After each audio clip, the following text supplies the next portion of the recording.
சொல்லி சொல்லு. ஹாய் எல்லாருக்கும் வணக்கம். Welcome back to my channel அறிவோம் பகிர்வோம். நான் உங்க செல்லி. நீங்க யாரு?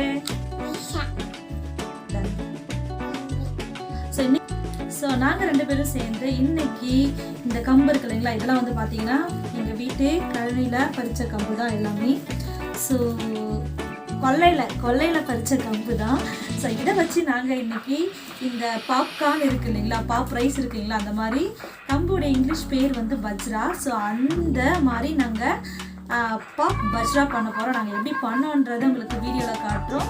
ஸோ என் சேனல் நீங்கள் புதுசாக பார்த்துருக்கீங்க அப்படின்னா சேனலை சப்ஸ்கிரைப் பண்ணிக்கோங்க. பக்கத்தில் இருக்க பெல் பட்டன் பண்ணிக்கிட்டு நீங்கள் ஆள் கொடுத்தீங்க அப்படின்னா நான் போடுற எல்லா வீடியோஸும் நோட்டிஃபிகேஷனில் காட்டும். ஸோ இப்போ வாங்க நாங்கள் அதை எப்படி பண்ணோன்றதை வீடியோவில் காட்டுறோம். ஸோ வீடியோக்குள்ளே போகலாம். அது மட்டும் இல்லை, நாங்கள் ஃபிஷ் கறியும் பண்ணோம். அந்த ஃபிஷ் கறி நாங்கள் வந்து எப்படி பண்ணோம், ஃபர்ஸ்ட் வந்து நாங்கள் மண்சட்டி வாங்கி ட்ரெடிஷ்னலாக பண்ணி பார்த்தோம். ஸோ அதுவும் வந்து நாங்கள் எப்படி பண்ணோன்றதை அந்த வீடியோவில் காட்டுறோம். வாங்க வீடியோக்குள்ளே போகலாம். ஸோ கம்பு நம்ம எடுத்தாச்சு. இதான் கம்பு. இந்த கம்பு வந்து பார்த்திங்கன்னா உங்களுக்கு தேவையான அளவுக்கு நீங்கள் எடுத்துக்கலாம். ஸோ நாங்கள் கம்பை வச்சு வந்து பார்த்திங்கன்னா அவல் பண்ணோம். கம்பு ஊற வச்சு அது கூட வந்து கம்பு ஊற வச்சு முளை கட்டி அது கூட நம்ம சக்கரை போட்டு சாப்பிட்டாவே அது வேறு டேஸ்ட்டாக இருக்கும்.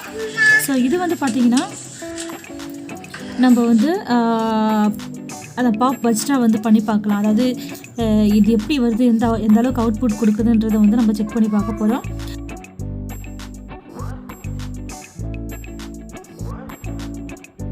இது வந்து பார்த்திங்கன்னா அவல் ஆல்ரெடி வந்து நம்ம கம்பை வந்து க்ளீன் பண்ணி அதை நம்ம வந்து அவல் பண்ணி வச்சுருக்கோம். இது கம்பால் செஞ்ச அவல். இது சாப்பிடவே வந்து பார்த்திங்கன்னா அவ்வளோ டேஸ்ட்டாக இருக்கும். ஸோ நீங்கள் கம்பு அவலை வந்து நீங்கள் வானலில் சும்மா வறுத்து அதை நீங்கள் ஒரு முறை மிக்சியில் அரைச்சி அதுக்கப்புறம் நீங்கள் சாப்பிட்டீங்கன்னா அது வேறு டேஸ்ட்டாக இருக்கும். ஸோ கம்பை எப்படி வந்து எடுக்கிறதுன்னு சொல்லிட்டு ஸோ இந்த மாதிரி தான் நீங்கள் வந்து கம்பை வந்து எடுத்துக்கணும்.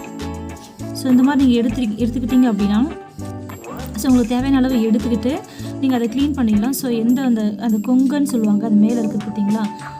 ஸோ இதெல்லாம் வந்து இந்த கொங்கெல்லாம் இல்லாமல் கம்பை வந்து நல்லா க்ளீன் பண்ணி எடுத்துக்கிட்டு அதுக்கப்புறம் வந்து பார்த்திங்கன்னா இப்போ ஒரு பேன் வச்சிடலாம். பேன் வச்சு எனக்கு தேவையான அளவுக்கு மட்டும்தான் நான் வந்து கம்பு போட்டிருக்கேன். ஸோ நாமளும் வந்து பார்த்திங்கன்னா ஃபர்ஸ்ட் வந்து ட்ரை பண்ணி பார்க்குறோம். பாப்பாவுக்கு வந்து பார்த்திங்கன்னா பாப்கார்ன்னா ரொம்ப பிடிக்கும். ஸோ அதனால் வந்து பார்த்திங்கன்னா கம்பில் செஞ்சு கொடுத்தா இன்னும் ஹெல்த்தியாக இருக்கும், நல்லாவே இருக்குன்றதுக்காக நாம் வந்து கம்பில் செஞ்சு பார்க்குறோம். ஸோ நீங்கள் வானல் வச்சுட்டு நீங்கள் வந்து கம்பை நல்லா நீங்கள் வந்து அப்படி ஃப்ரை பண்ணி விட்டுட்டே இருந்தீங்க. கம்பை வந்து நல்லா நீங்கள் வந்து கிண்டி விட்டுட்டே இருந்தீங்க. அது சூடாக வந்து பார்த்தீங்கன்னா அது வந்து பொரிய ஆரம்பிக்கும். பாருங்கள். ஸோ அது நல்லா பொரிஞ்சு வர வந்து பார்த்தீங்கன்னா இது பார்க்கவே ரொம்ப அழகாக இருந்துச்சு. இது 4 இதழ் வச்சுட்டு வர மாதிரி சூப்பராக இருந்துச்சு. ஏன்னா என்ன ஒரு விஷயம் அப்படின்னு பார்த்தீங்கன்னா எல்லாமே பாப்பாய் வரல, கொஞ்சம் பெருசாக இருக்கிற அந்த மணிகள் மட்டும் கம்பு மட்டும் பார்த்திங்கன்னா வெடிச்சு வந்துச்சு. ஸோ பார்க்கவே வந்து நல்லாவும் இருக்குது இல்லைங்களா. ஸோ எல்லா கூட உங்களுக்கு வந்து பாப்பாய் வரணுன்ற அவசியம்லாம் கிடையாது. ஓரளவுக்கு நல்லா ஃப்ரை ஆகிட்டு இது பாப்பா ஆகிடுச்சுன்னா உங்களுக்கு இப்படி தான் இருக்கும் பாருங்கள்.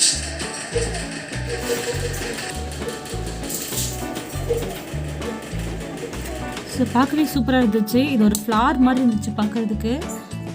இதெல்லாம் வச்சுட்டு இந்த குட்டி குட்டி கம்பு பொரி, ஸோ குட்டி குட்டி பொரியாக பார்க்கும்போது இது இன்னும் சூப்பராகவும் இருந்துச்சு, டேஸ்ட்டாகவும் இருந்துச்சு சாப்பிட்றதுக்கு. நீங்கள் வந்து எல்லாமே வந்து பாப்பாய் வருதுன்னா ஒரு சிலது வந்து பாப்பாயிட்டு ஒரு சிலது கம்பு வந்து பார்த்திங்கன்னா பாப்பாகாமல் அந்த காம்பினேஷன் சாப்பிடும்போது அது வேறு லெவல் டேஸ்ட்டு தான் கொடுத்துச்சு. ஸோ இது ஹெல்த்தியாகவும் இருக்கும். ஸோ உங்கள்கிட்ட இந்த மாதிரி இருக்குது அப்படின்னா நீங்களும் ட்ரை பண்ணி பாருங்கள், உங்களுக்கு எப்படி இருக்குது அப்படின்னு சொல்லிவிட்டு நீங்கள் இன்றைக்கி கமெண்டில் சொல்லுங்கள். ஸோ இது வந்து பார்த்திங்கன்னா என்னுடைய ஃபர்ஸ்ட் ட்ரை தான். இது வந்து ரொம்ப சூப்பராகவே வந்துச்சு. இந்த மாதிரி உங்கள்கிட்ட வந்து கம்பு கிடைக்கிது அப்படின்னா நீங்கள் கம்பை வந்து அவல் பண்ணி சாப்பிட்லாம். நீங்கள் வந்து கம்பு ஊற வச்சு அது முளைக்கட்டி நீங்கள் அது கூட முளைக்கட்டி வெறுமனை கூட சாப்பிட்லாம். இல்லை நீங்கள் கூட சுகர் ஆட் பண்ணி சாப்பிட்டாலும் டேஸ்ட்டாக தான் இருக்கும். இது வந்து பார்த்திங்கன்னா பாப் பண்ணி சாப்பிட்றது. ஸோ உங்கள்கிட்ட கம்பு இருக்குதுன்னா நீங்கள் இதை ட்ரை பண்ணி பாருங்கள். ஸோ நம்ம வீட்டில் வந்து பார்த்திங்கன்னா ட்ரெடிஷ்னலாக நம்ம வந்து மண் சட்டி வாங்கியிருந்தோம். மண் சட்டி வாங்கி ஃபிஷ் கறி வந்து ஃப்ரை பண்ணோம். ஸோ மண் சட்டியில் வந்து ஃபிஷ் கறி எப்படி இருக்குதுன்றத ஸோ அதையும் வந்து வீடியோவில் பண்ணியிருக்கேன். ஸோ வீடியோவை ஸ்கிப் பண்ணாமல் பாருங்கள்.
ஸோ அவ்வளோதான் வீடியோ. இந்த வீடியோ உங்களுக்கு பிடிச்சிருந்துச்சு அப்படின்னா சேனலை சப்ஸ்கிரைப் பண்ணிக்கோங்க. பக்கத்தில் இருக்க பெல் பட்டனை கிளிக் பண்ணிக்கிட்டு ஆள் கொடுத்தீங்க அப்படின்னா நான் போகிற எல்லா வீடியோஸும் நோட்டிஃபிகேஷனில் காட்டும். தேங்க்யூ ஃபார் வாட்சிங். ஓகே.